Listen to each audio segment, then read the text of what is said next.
बिस्मिल्लाहिर्रहमानिर्रहीम अस्सलाम वालेकुम। सूरत हाल अब भी बहुत ज़्यादा कशीदा है और इस्लामाबाद के हवाले से मैं आपको बता दूं कि इस्लामाबाद से ख़बरें ये वाज़े तौर पर हैं कि इस्लामाबाद एंटर नहीं होने दिया जाएगा किसी भी सूरत में, किसी भी सूरत में। जितने भी लोग इस वक्त शरीक हैं लॉन्ग मार्च में, एहतजाज में, तो ये लॉन्ग मार्च किसी सूरत इस्लामाबाद में एंटर नहीं होने दिया जाएगा। इसके लिए पूरे इंतज़ामात किए गए हैं।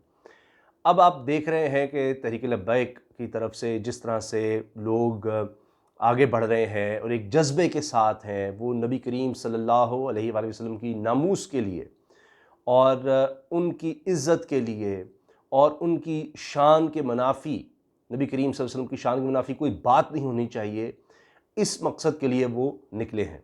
अब उनके मुतालबात आपको पता ही होगा कि एक तो ये कि उनके सरबराह साद रिज़वी हैं, उनको रिहा किया जाए, और दूसरी चीज़ ये कि फ़्रांस के सफ़ीर को यहाँ से निकाला जाए। अब लेटेस्ट सूरत हाल ये है कि जिस वक्त मैं वीडियो बना रहा हूँ कि वो इस वक्त जीटी रोड पर ये सारा इनका काफ़िला रवां दवां है और ये अब अभी तो काफ़ी दूर है यानी इस्लामाबाद से, मगर रास्ते में खंदकें खोद दी गई हैं। वज़ीराबाद का इलाका बताया जा रहा है जो मेरी इतलात हैं, और वहाँ से आगे नहीं जाने दिया जाएगा। यानी अभी ये है कि जी इस्लामाबाद किसी सूरत एंटर नहीं होने देना और यहीं पे रोकना है वज़ीराबाद के इलाके के करीब, क्योंकि इससे आगे गए तो फिर वो आगे पहुँच जाएंगे। अब इस्लामाबाद जो है मुख्तलिफ़ जगहों से सील है, जहाँ पर ये जाना चाहते हैं फैज़ाबाद, तमाम रास्ते वो भी ब्लॉक हैं। अब सूरत हाल ये है कि मुज़ाकरात हो रहे हैं और मुज़ाकरात कोट लखपत जेल में हाफ़िज़ साद रिज़वी साहब से जो टीएलपी के सरबराह हैं उनके साथ हो रहे हैं। इसमें वफाकी वज़ीर हैं और ये भी नाम आ रहा है कि जी, और ये मकबूल जान साहब भी हुकूमती टीम का हिस्सा हैं। वैसे जो टीम बनाई गई है, इमरान खान साहब ने जो हिदायत की, वो ख़ुद सऊदी अरब के दौरे पर हैं और उन्होंने शेख रशीद वज़ीर दाखिला को वापस बुलाया। अब ये ख़बरें भी आ रही हैं कि जी शेख रशीद की कुछ सरज़निश भी हुई है कि भाई ऐसे माहौल में आप वहाँ T20 world cup Pak Bharat match देखने जा रहे हैं, क्या ज़रूरत थी जाने की, तो इसलिए फिर फ़ौरी तौर पर उनको वापस बुलाया गया। तो अब जो हुकूमती कमेटी है उसको हेड कर रहे हैं वज़ीर दाखिला शेख रशीद साहब। सेफ़ सिटी लाहौर जो अथॉरिटी है वहाँ पर इजलास भी हुआ है, उसमें वफाकी वज़ीर मज़हबी नूरुल हक़ क़ादरी साहब भी थे, राजा बिशारत वज़ीर क़ानून पंजाब, यानी 3 मेन लोग हैं, शेख रशीद, नूरुल हक़ क़ादरी और राजा बिशारत साहब। पहले भी हम देखते हैं कि किसी न किसी सूरत में ये लोग इन्वॉल्व रहे हैं, जो भी सूरत हाल रही उसमें मुज़ाकरात या इस तरह के मामला जो हुए। अब फिर यही लोग आगे हैं और जो ब्रीफिंग हो रही है उसमें आईजी पंजाब भी हैं। जब इन्होंने कुछ दिन धरना दिया वहाँ पर, उस वक्त भी कोई इस तरह से मुज़ाकरात नहीं किए गए इस हाई लेवल के। उस वक्त शुरू कर दिए जाते तो शायद ये माहौल ना बनता, क्योंकि जब भी इस तरह तहरीक लब्बैक की तरफ से एहतजाज हुआ है और मतलब तसादुम की कैफियत हुई, लोग इसमें जाँ बाक हुए, शहीद हुए, पुलिस भी, दूसरी तरफ से कारकुन भी, तो हर दफ़ा आखिर में जाकर मुज़ाकरात ही होते हैं और फिर उसके बाद मामला आगे लटकता है। अब इस दफ़ा भी यही मुझे लग रहा है कि यही होगा। जब ये लोग धरना इन्होंने दिया हुआ था, उसके बाद ये लोग निकले हैं, तो रास्ते में फिर पुलिस ने इनको जगह जगह रोकने की कोशिश की, आंसू गैस की शेलिंग भी हुई। वहीं पर यह अफसोसनाक वाक़या हुआ कि 2 पुलिस एहलकार शहीद हो गए। अब उसमें मुतज़ाद इतलात आई कि जी वो अपनी गाड़ी से ही कुछ ले गए हैं वहाँ पर कि जी वो, फिर पहले तो कहा गया कि जी तहरीक लब्बैक की गाड़ी के नीचे आए हैं। तहरीक लब्बैक ने कहा जी हमारे पास तो इस तरह की गाड़ी नहीं है कि ये नीचे आ सकें, हमारे पास तो गाड़ियाँ ही नहीं हैं। तो वो एक ट्रक ही है या शायद एक क्रेन है जिससे ये रास्ते से रुकावटें उठा रहे हैं। तो अब फिर एक ऑडियो भी या वायरलेस भी है, वो भी मीडिया में आ गई। उससे भी ये नज़र आया कि तो जी पुलिस की अपनी गाड़ी के आगे नीचे कुचल गए, मगर ये कि पथराव जब लोगों की तरफ से शुरू हुआ तो फिर गाड़ी एकदम पीछे हटी, तो वहाँ पर शायद ये हादसा हुआ। तो बड़ी अफसोस की बात है। बाज़ जगहों पर 3 पुलिस एहलकारों को कहा जा रहा है। तहरीक लब्बैक के लोग कह रहे हैं हमारे लोग भी बहुत से ज़ख्मी हैं और शहीद भी हुए हैं, ये भी उनकी तरफ से दावा है।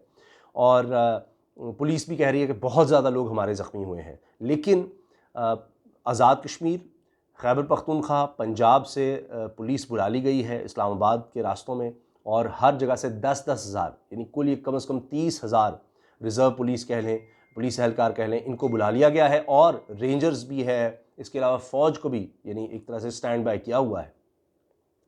तो अब आप देखिए कि सूरत हाल किस कदर कशीदा है, किस कदर ख़तरनाक है। अब सारी नज़रें लगी हुई हैं साद रिज़वी साहब पर, वहाँ पर जो कोट लखपत जेल में मुज़ाकरात हो रहे हैं उन पर, और ये लोग जिस तरह आगे बढ़ रहे हैं, तो मैंने आपको बता दिया कि रास्ते में इनको रोकने का कह दिया गया है।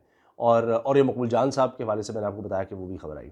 तो ये सारा जो मामला है ये शुरू होता है कि जब फ्रांस में गुस्ताखाना खाके छापे जाते हैं, और फिर उसके बाद हुआ ये कि जब वो जो शख्स कत्ल हो गया, वो जो भी वो उस्ताद जिसको कहते हैं जी वो था, और वो खाके लेकर आया, तो उसके बाद फ्रांस ने हुकूमती सतह पर एक तरह से जी इस वाक़े के हवाले से एहतजाज अपना किया और कहा जी हम बिल्डिंग्स पर अब ये लगाएंगे रिएप। उसके बाद ज़ाहिर है कि मुसलमानों में बहुत ज़्यादा शदीद रद्दमल आया।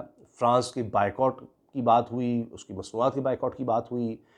पाकिस्तान और तुर्की में सरकारी सतह पर सबसे ज़्यादा शदीद रद्दमल देखा गया। उसका मैं आपको एक सबसे बड़ा सबूत दलील ये दूंगा कि फ्रांस ने सिर्फ 2 मुसलमान ममालिक, यानी 57 इस्लामी ममालिक में से सिर्फ 2 मुसलमान ममालिक का नाम लिया कि जी हमारे अंदरूनी मामलात में दखल दे रहे हैं और हम इनके ख़िलाफ़ जाएंगे। वो थे पाकिस्तान और तुर्की।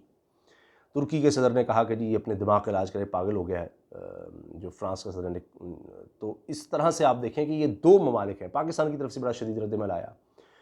तो अब आप देखिए कि ये 2 ममालिक थे। तो अब सूरत हाल ये है कि तसादुम में सारा नुकसान पाकिस्तान का होता है हर दफ़ा, और अपने लोग हैं जो शहीद होते हैं, अपने लोगों का नुकसान होता है, लोग परेशान होते हैं।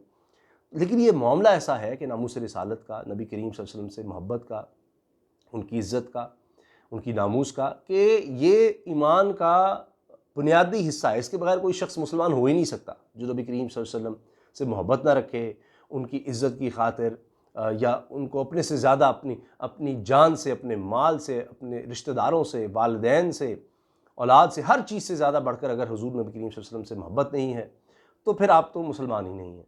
तो ये मामला ऐसा है। अब इसमें जो ख़राबी आती है या तसादुम की कैफ़ियत आती है, वो वहाँ आती है कि अब तरीक़ाकार क्या होना चाहिए। हुकूमत ये कह रही है कि हम किसी सूरत फ्रांस के सफ़ीर को नहीं इस तरह से निकाल सकते। पहले जब मुज़ाकरात हुए उसमें तय हुआ कि जी पार्लियामेंट में मामला लाया जाएगा। अब हुकूमत कहती है जी पार्लियामेंट में हम ले आए फ्रांस की सफ़ीर का मामला। हाँ, साद रज़वी साहब की रिहाई का मामला जो है वो लटक रहा है। अगर अदालत उस पर फैसला आप दे देती है, पहले दिया, तो वो हुकूमत फिर किसी न किसी सूरत अपील में चली जाती है कभी कुछ, तो क्या अब ये सिर्फ उस पर मान जाएंगे, या साद रज़वी साहब कोई अहकाम जारी कर देते हैं, ये बड़ा अहम है। और हुकूमती सतह पर मैं बताऊँ कि कुछ हुकूमती एजेंसियों की तरफ से ये दावा किया जा रहा है, ये खबरें आ रही हैं, लेकिन उनको भी यानी क्योंकि शेयर इसलिए नहीं किया जा रहा कि इसमें अब भारत भी इन्वॉल्व हो रहा है कि पाकिस्तान में हालात ख़राब हैं, तो इनको किस तरह से मज़ीद ख़राब किया जा सकता है। तो वो यानी दिखाकर ये कि जी हम भी, यानी वहाँ एजेंट दिखाकर जैसे कि जी हम भी मुसलमान हैं और आप नामूस के लिए निकले हैं तो हम भी आपका साथ देते हैं, चलें ये वो, इस तरह से। तो ये भी इस तरह की चीज़ें आ रही हैं कि इन हालात में भारत भी, दुश्मन मुल्क भी फ़ायदा उठाने की कोशिश कर रहा है। तो इस लिहाज से अब सारी नज़रें मुज़ाकरात पर हैं। तो दुआ करनी चाहिए कि अल्लाह ताला करे कि ये मुज़ाकरात कामयाब हों और कोई बेहतर हल निकले। और हुकूमत भी ऐसी बातें क्यों कहती है या इस तरह से क्यों करती है कि जिस पर बाद में अमल नहीं करती। अगर साद रिजवी साहब की रिहाई का कहा था तो फिर उस पर अमल क्यों नहीं किया, या जी अगर कलअदम नहीं करेंगे तो फिर अब तक कलअदम क्यों है। तो इस तरह की चीज़ें पहले भी हुआ जी सबकी रिहाई की जाए, सब तो हर दफ़ा लोग पकड़े जाते हैं, फिर रिहाई की तरफ जाया जाता है। तो ये पहले ही क्यों नहीं हाई लेवल पर जाकर एक सेट कर दिया जाए एक बात कि जी किस तरह से एहतजाज होगा, या हमने रियासती स्तर पर एक फ़ैसला कर लें कि खुदा न खास्ता अल्लाह ताला माफ़ करे, तौबा नाउज़ुबिल्लाह नाउज़ुबिल्लाह, कि कहीं कोई मलून शख्स किसी जगह पर बैठ के, किसी मुल्क में बैठ के अगर इस तरह से कुछ जसारत करने की कोशिश करता है, तो हमने फिर किस तरह का हमने उस पर रिएक्शन देना है। तो ये OIC की सतह पर, हर मुल्क की सतह पर ये एक चीज़ तय हो जानी चाहिए जिस पे सब लोग एग्री करें। वरना इसी तरह से कोई खुदा न खास्ता नाउज़ुबिल्ला कोई इस तरह करता है, कोई जसारत, तो फिर यही होगा कि किस तरह से रिएक्शन देना है, क्या होगा। तो ये तो फिर बाहर के मुल्कों में ये एक बन जाएगा कि जी पाकिस्तान में आपने हालात ख़राब करने हैं, कुछ भी करना है, तो इस तरह का कोई मामला आप छेड़ने की कोशिश करने लग जाएंगे। तो इस लिहाज से ये एक चीज़ हमें ज़रूर देखनी होगी। तो अल्लाह करे कि मामला बेहतर तरीके से हल हों, क्योंकि ये लोग नबी करीम सल्लल्लाहु अलैहि वसल्लम के इश्क में, उनकी मोहब्बत में, उनकी इज़्ज़त की खातिर निकले हुए हैं। इनका कोई और कोई इस तरह का कोई पॉलिटिकल एजेंडा नहीं है, कोई इनकी इस तरह की कोई नीयत नहीं है खुदा न खास्ता मुल्क को नुकसान पहुँचाने की। आपकी इस बारे में क्या राय है? ज़रूर इज़हार कीजिएगा अपनी राय का कमेंट सेक्शन में। अल्लाह हाफ़िज़।